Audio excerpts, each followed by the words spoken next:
નમસ્કાર, સત્યમેવ જયતે લાઈવ ન્યૂઝમાં આપનું સ્વાગત છે। વડોદરાના વોર્ડ નંબર 7માં ખાડાઓને લઈને તંત્રની કામગીરી સામે સવાલો ઊભા થયા છે। મહિલા કોર્પોરેટરના માતા-પિતા ખાડાના કારણે અકસ્માતનો ભોગ બન્યા બાદ તંત્ર હરકતમાં આવ્યું અને તાત્કાલિક ખાડા પૂરવાની કામગીરી શરૂ થઈ હોવાનો આક્ષેપ છે। વડોદરા શહેરમાં બિસ્માર રસ્તા અને ખાડાઓનો મુદ્દો ફરી એકવાર ચર્ચામાં આવ્યો છે। વોર્ડ નંબર 7માં રસ્તા પર પડેલા ખાડાઓના કારણે વાહન ચાલકોને ભારે હાલાકીનો સામનો કરવો પડી રહ્યો હોવાના આક્ષેપ છે।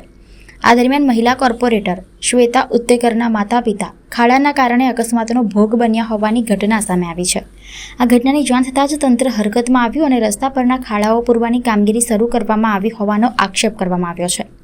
હવે સ્થાનિકોમાં સવાલ ઉઠી રહ્યો છે કે જો સામાન્ય નાગરિકો પણ લાંબા સમયથી ખાડાઓને લઈને મુશ્કેલીનો સામનો કરી રહ્યા હતા તો તેમના માટે તંત્ર અગાઉ કેમ હરકતમાં ન આવ્યું? કોર્પોરેટરના પરિવાર સાથે અકસ્માત બાદ જ ખાડા દેખાયા કે શું તેવો સવાલ પણ સ્થાનિકો દ્વારા ઉઠાવવામાં આવી રહ્યો છે।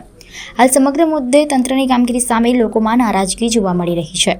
આ રામદેવ પીરની ચાલ હાથીખાના ગેટ પાસે આવેલું રામદેવ પીરની ચાલી છે અને આ રોડ ઉપર માન્ય 15 દિવસ પહેલા જ વડોદરા મ્યુનિસિપલ કોર્પોરેશન દ્વારા ખાડા પડી ગયા હતા જે વરસાદના કારણે એ પૂરવામાં આવ્યા હતા। માંડ 15 દિવસ થયા છે હજુ આ કામગીરીના વડોદરા કોર્પોરેશનની પોતાની સત્તાવાર ફેસબુક એકાઉન્ટ ઉપર આના ફોટા પાડીને વાહવાઈ મેળવી હતી। આજે 15 દિવસમાં આ ખાડા પડી ગયા છે આ રોડ ઉપર અને ગઈકાલે રાત્રે એક વયોવૃદ્ધ દંપતી જે વાહન લઈને અહીંયાથી જઈ રહ્યું હતું તે આ ખાડામાં પટકાયું। અહીંયા જે સ્થાનિક યુવાનો બેઠા હતા એ લોકોએ એમને ઊભા કર્યા, એમને બેસાડ્યા। બાદમાં વાતચીત દરમિયાન જાણ થઈ કે આ દંપતી અહીંયાના વોર્ડ નંબર 7ના મહિલા નગરસેવક જે છે એમના માતા પિતા છે। જેવી એ લોકોને જાણ થતા આજે સવારેથી જ વોર્ડ નંબર 6 અને વોર્ડ નંબર 7ની ટીમ તાત્કાલિક પહોંચી ગઈ અને સમારકામ જે પેચવર્ક કરવાનું છે એ શરૂ કરી દીધું। સવાલ એ છે કે જો કોઈ સામાન્ય વ્યક્તિ આ ખાડામાં પડ્યું હોત તો કોર્પોરેશન આટલી ઝડપી કામગીરી કરત?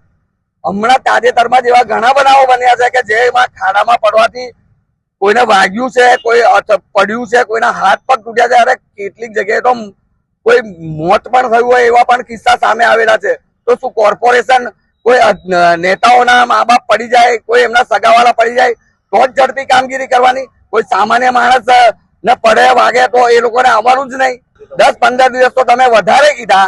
એક વરસાદ પડશે એટલે આ જ વસ્તુ પાછી જે હતી જે સ્થિતિમાં એ જ સ્થિતિ થવાની છે।